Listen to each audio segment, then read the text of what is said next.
다음 키워드 한번 살펴보겠습니다. 후폭풍이 계속되는 어젯밤 대선 후보 마지막 TV 토론 소식입니다. 대선 토론장이 아닌 마치 법정에 와 있는 것 같다. 최악의 네거티브전이었다. 그러니까 토론 진행 중과 직후에 나온 말들입니다. 어젯밤 토론의 여진이요. 지금도 계속되고 있습니다. 일단 주요 발언부터 듣고 오시죠. 법인카드 사적 유용 혐의에 대해서 재판 공소장을 보니까 흥미로운 대목이 있습니다. 2019년부터 2021년 10월까지 과일만 2,791만 원 정도 법인카드로 사셔가지고 사적 유용 때문에 재판받고 계신 거거든요. 259번 과일을 사주셨는데 2,791만 원어치 드셨어요. 과일이 평균 가격을 보니까요. 1kg에 10,000원 정도 하던데요. 이 기준이라면은 2,800만 원어치의 과일을 2년 동안 드셨으면은 2.8톤입니다. 혹시 집에 코끼리 같은 거 키우십니까? 사람이 어떻게 이렇게 많은 과일을 집에서 이렇게 법인카드로 결제할 수 있는지 혼자 드신 겁니까? 아니면 어떻게 하신 겁니까? 대답할까요?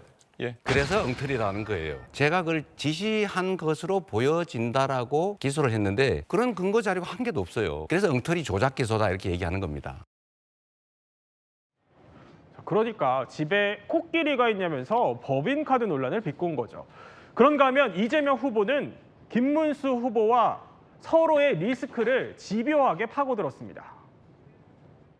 이재명 후보의 여러 가지 재판, 5개나 받는 재판과 또 주변 인물이 많이 사망을 하는 그런 참사가 있었는데 이런 분이 대통령이 돼서 만약에 각종 국토 개발을 한다. 전혀 근거 없는 일방적인 주장 잘 들었습니다. 검찰이 없는 사건 만들려고 강압 수사를 심하게 하니까 그 사람들이 괴로워서 그렇게 된 거 아닙니까? 내란죄로 유죄를 받으면 윤석열 전 대통령 사면하실 겁니까? 재판 이제 시작한 사람을 보고 벌써 사면할 거냐 그런 질문은 성립하지도 않고 맞지 않는 질문입니다. 이재명 후보가 대통령이 되면은 자기가 지은 죄에 대해서 5가지 지금 재판받는 거 전부 셀프 사면할 겁니까? 그건 이론적으로 불가능하죠. 윤석열과 단절하겠느냐 끝까지 대답 안 했거든요. 정말로 윤석열과 단절 안 할 겁니까? 윤석열 대통령은 이미 탈당해서요. 저하고 단절이 아니라 아무 관계가 없습니다. 말을 돌리지 마시고 지금도 관계가 있는데 단절할 거냐를 물었습니다. 단절이 아니라 이미 없는데 단절을 있어야 단절을 하는데 없습니다.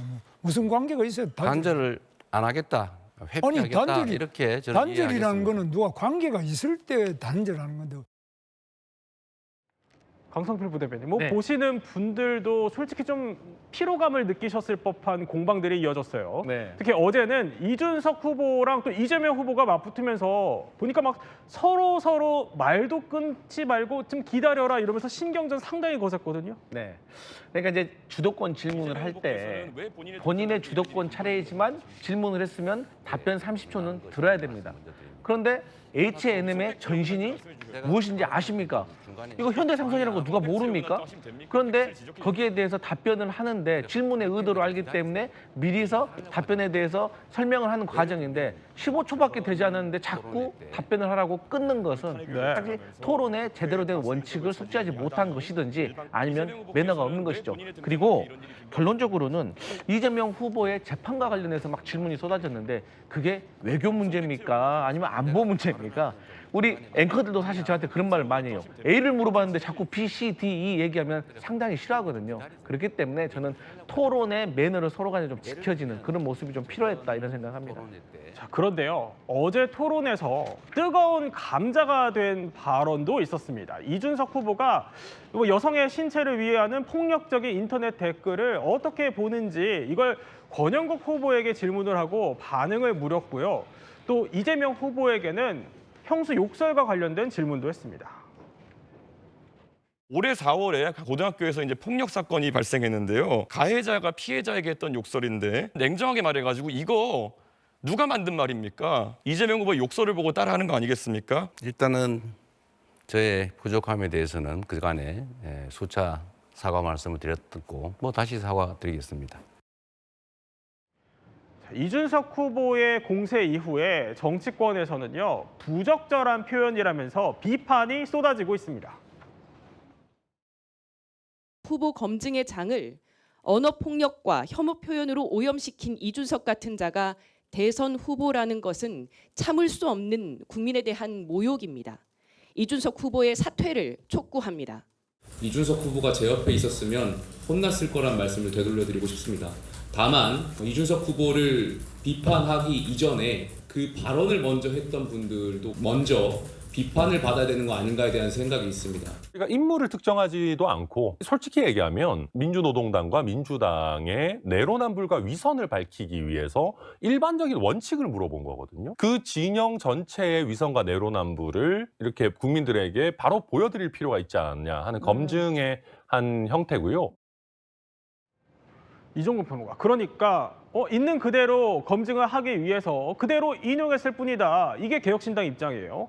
그러면 검증을 하려면 뭐 일부 거칠더라도 이거 어쩔 수 없는 거 아니냐 이런 입장이거든요.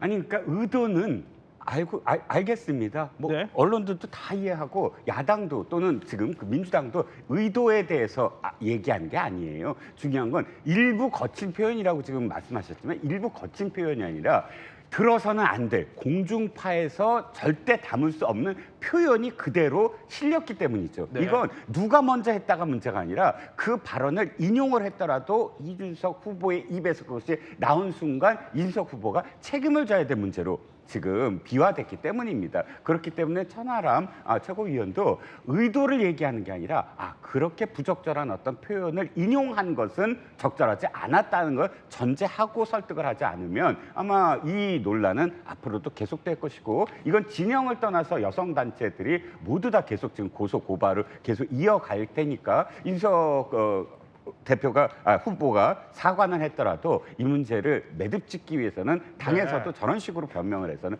안 될 것 같습니다. 민주당에서는요 빗발이 치고 있습니다. 뭐 이렇게 이준석 정치는 끝났다, 사퇴해야 한다, 국회의원도 제명하고 방송에서도 퇴출해야 한다 이런 쓴소리들이 이어지고 있는데 이런 와중에 이남희 기자, 국민의힘은 김문수 후보가 조금 전에 SNS에 의미심장한 글을 올렸어요. 아주 짧은 글이에요. 한번 보시겠습니다. 온라인 성범죄 처벌 강화. 저거예요? 이 글 왜 올렸을까요? 이준석 후보가 직접 그 표현을 그대로 옮긴 거는 비판받을 만하죠. 그런데 지금 그 댓글을 누가 썼느냐, 검증이 필요하다는 게 이준석 후보의 주장이었습니다. 결국은 그런 댓글을 쓴 사람도 처벌을 강화해야 하는 게 아니냐. 그러니까 이준석 후보의 그 발언의 취지에는 공감해주는 댓글을, 그 온라인 글을 방금 전에 김문수 후보가 올린 것으로 지금 해석이 됩니다. 근데 조금 전에 아까 들었지만 김용태 국민의힘 비대위원장은 이런 얘기를 해요. 그러니까 만약에 이준석 후보가 제 옆에 있었으면 혼났을 거다. 이 말을 그러니까 본인이 들었단 말을 그대로 돌려줬어요. 전달, 반사 이거죠. 사실은 네. 이준석 후보가 원래 김용태 위원장하고 가깝다면서 뭔가 여사 토론 이런 것들을 제안했을 때 내 옆에 있었으면 혼났다 이런 발언을 했는데 오늘은 김용태 위원장이 그대로 이준석 후보 내 옆에 있었다면 정말 그 발언 잘못됐다고 혼냈을 것이다 라고 비판을 한 겁니다. 특히나 뭐 민주당 또 민노당 또 여러 야당에서는 공세를 굉장히 높였고요. 뭐 이준석 후보 사퇴해라, 윤리위 제소하겠다. 또 방송에서도 나오지 마라, 뭐 다양한 공격들이 쏟아졌습니다. 자, 그럼 이재명 후보의 입장도 슬슬 궁금해지는데 일단 이재명 후보 같은 경우는 어제 TV 토론회 준비로 유세는 하루 쉬었어요. 그런데 다시 재개를 했어요, 유세를. 잠시 후 서울에 있는 동부 지역, 그러니까 동부권 지역을 훑는 유세를 돌 예정인데 아까 조금 전에 김문수 후보는 집토끼 단속이라는 메시지가 있었는데 이 후보는 어떤 메시지예요?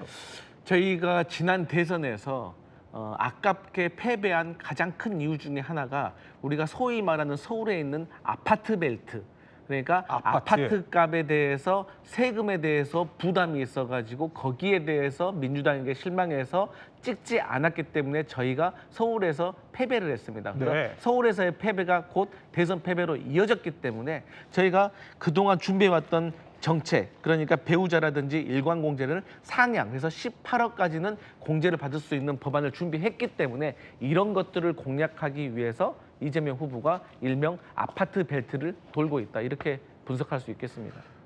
자, 그러면 이번 논란과 관련해서 이 후보는 어떤 입장을 내놨을까요? SNS 하나 보여드리겠습니다. 자, 이건데요. 이렇게 설명을 합니다. 비방과 험담으로 채워진 대선이 부끄럽다, 이런 글을 게시를 했습니다.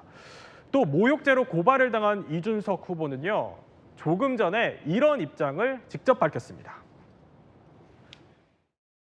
그리고 혼자들끼리 사과하시면 제가 질의응답 중이니까요. 나중에 하겠습니다. 2차 피의자는 결국 그 방송을 시청한 전 국민이라는 시각도 있고. 원본을 보신 분들 알겠지만은 순화해가지고 제가 표현한 것이고, 물론 그것을 보시면서 불편한 국민들이 있을 수 있다는 것은 저도 알고 있었고, 그리고 그에 대해 가지고는 제가 심심한 사과를 하겠습니다. 하지만 제 입장에 봤을 때는 그런 언행이 만약에 사실이라고 한다면은 그것은 충분히 검증이 필요한 사안이다. 자, 그런데 심심한 사과라는 뜻을 표현하면서도 또 이런 입장을 밝힙니다. 후보의 성범죄 기준 가치관을 묻는 건데 왜 문제인지 모르겠다. 그러면서 정치적 고소고발, 나 무고로 맞대응하겠다. 이런 입장을 밝혔는데, 자, 이종국 평론가, 이번 논란 남은 6일 어떤 변수가 될까요? 일단 변수가 되겠죠.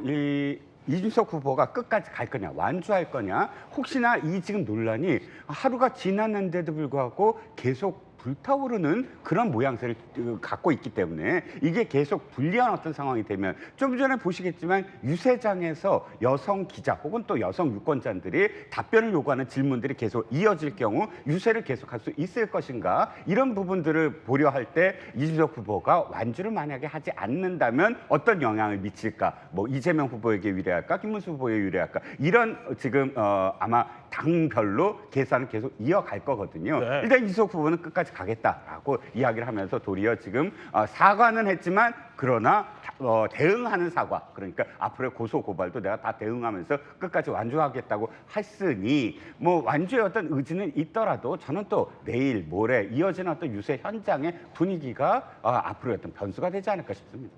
저는 그 이준석 후보의 성인지 감수성에 대해서 문제가 돼서 변수라고 따지면 이게 10% 이하의 지지율을 얻을 것으로 저는 생각을 합니다. 노무현 전 대통령에 대해서 이준석 후보가 계속해서 정신을 계승하겠다라고 했거든요. 근데 노무현 전 대통령께서 여성가족부를 확대 개편을 하셨어요. 근데 이준석 후보 여성가족부를 폐지한다고 했거든요. 근데 거기에 이어서 또 이런 여성 혐오 발언까지 했는데 과연 여성들이 이준석 후보에게 표를 주겠습니까? 오히려 여성 후보들이 낙선 운동할 것 같습니다. 네, 막판 어떤 변수가 될지는 더 지켜보겠습니다.